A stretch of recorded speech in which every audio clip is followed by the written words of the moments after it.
Okay, so in this example here, we have a gas containing water vapor, and we're given its composition on a dry basis, and that gas is leaving a catalyst regeneration unit at 620 degrees Celsius and 1 atm, and we know the dew point as well as the flow rate.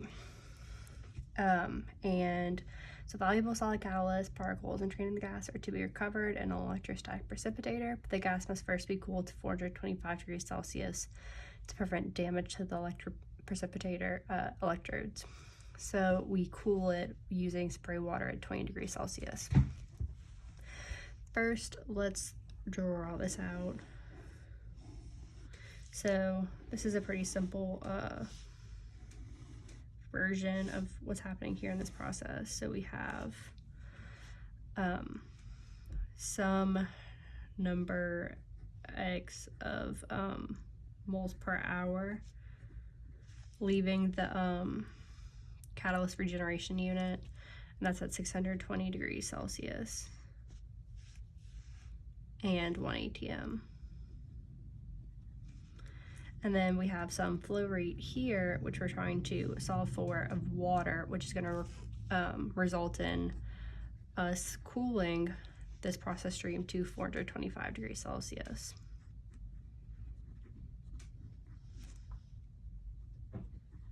And so that's coming in at 20 degrees Celsius. So we are given the dew point of what's leaving the catalyst regeneration unit. So since we know the dew point, we can figure out the partial pressure, or no, the mole fraction of water within this stream. Since we know the vapor pressure, we can figure out the vapor pressure at 57 degrees Celsius, and we know the system pressure. So I'm going to use Antoine's to get this pressure. So P star is going to be equal to 10 to 8.10765 minus 1750, which is my B value, over my T value, which is 57, plus C. And this ends up giving me 130, not 1300, 130 millimeters of mercury. So the mole fraction of water in what's in this top stream is 130 over 1 atm, which is 760. So that ends up giving us 0.171 moles of H2O per mole.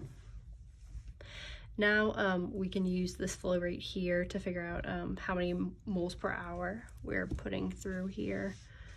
So 28.5 cubic meters STP per hour times 1 mole has 0.0224 cubic meters at STP. So that ends up giving us that we have 1270 moles per hour total. So I'm going to erase this X value up here since now we know what this value is. I'm going to fill in that this is 1270. So we know the mole fraction of water out of this 1270. So we know that we have some number of moles of H2O, and that's going to be equal to 0.171 times 1270. So that gives us 217.2 moles of H2O. And our moles of dry gas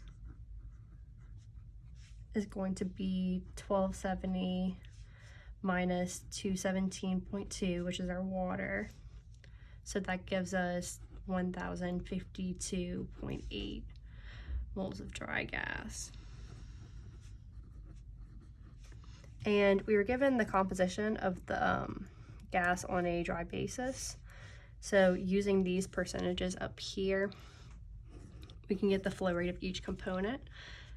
So just multiplying the percentage by the total number of moles in the dry gas, we end up getting 75 moles of CO per hour, 121.1 moles of CO2 per hour, 5.3 moles of O2 per hour, and 847.7 moles of N2 per hour. So now we can figure out our delta H. So our delta H is going to be the sum of the enthalpies out, which is the molar flow rate times specific enthalpy minus the sum in, which is the flow rate, molar flow rate times specific enthalpy. So now I'm actually going to set up a table so this doesn't get too confusing. So we have our components here, so CO, CO2, O2, N2, water vapor, and liquid water. And then we have their molar flow rates in, the enthalpy of that component at its temperature heading into the unit, the molar flow rate out, which for most of them is going to be the same, and then enthalpy out. So coming in for CO2 we have 79, and then 121.1, and then 5.3, 847.7, 3.91, and then some flow rate M here. And then the enthalpies in, which I'm actually going to get from table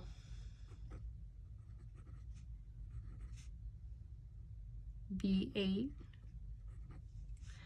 So I'm going to interpolate here in the table between 600 and 700 in order to get the enthalpy at 620. So if you look at table B8, you'll see that all these components are in there, except for the liquid value, which I'm actually going to get from the steam tables, and that's going to be 83.9. But the rest of these values I'm going to get from B8, so that's going to end up being 18.22, 27.6, 19.1, 18.03, and 3,749. Now the flow rates out for most of these, like I said, they're going to be the same. So 79, 121.1, 5.3, 847.7, 3.91 plus M. There's no liquid coming out. Now the flow rate's out, or the enthalpy, specific enthalpies out. I'm also going to get these from table B8, but now I'm going to interpolate between 400 and 500. And so I want the value at 425.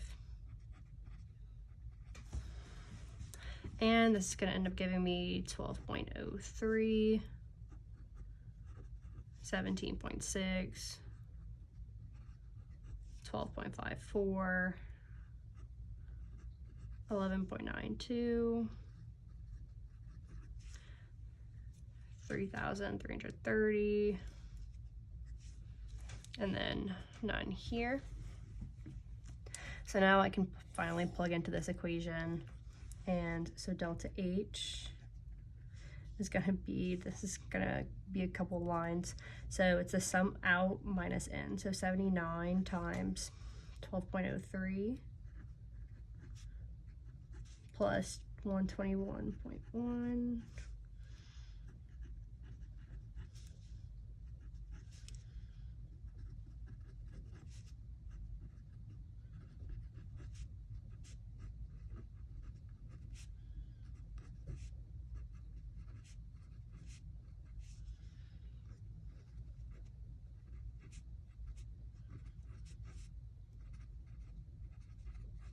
Now we're going to subtract the flow rates in times the enthalpy, specific enthalpy of that component in.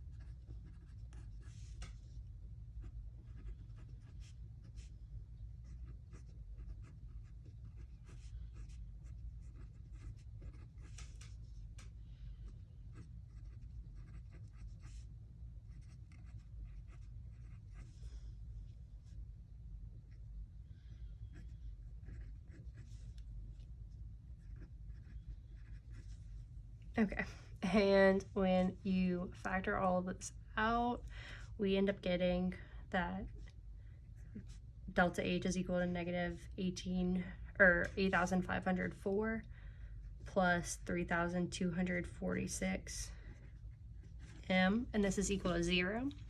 So we can solve for M now, and we end up getting that M is equal to 2.63 kilograms per hour. So that's the amount of liquid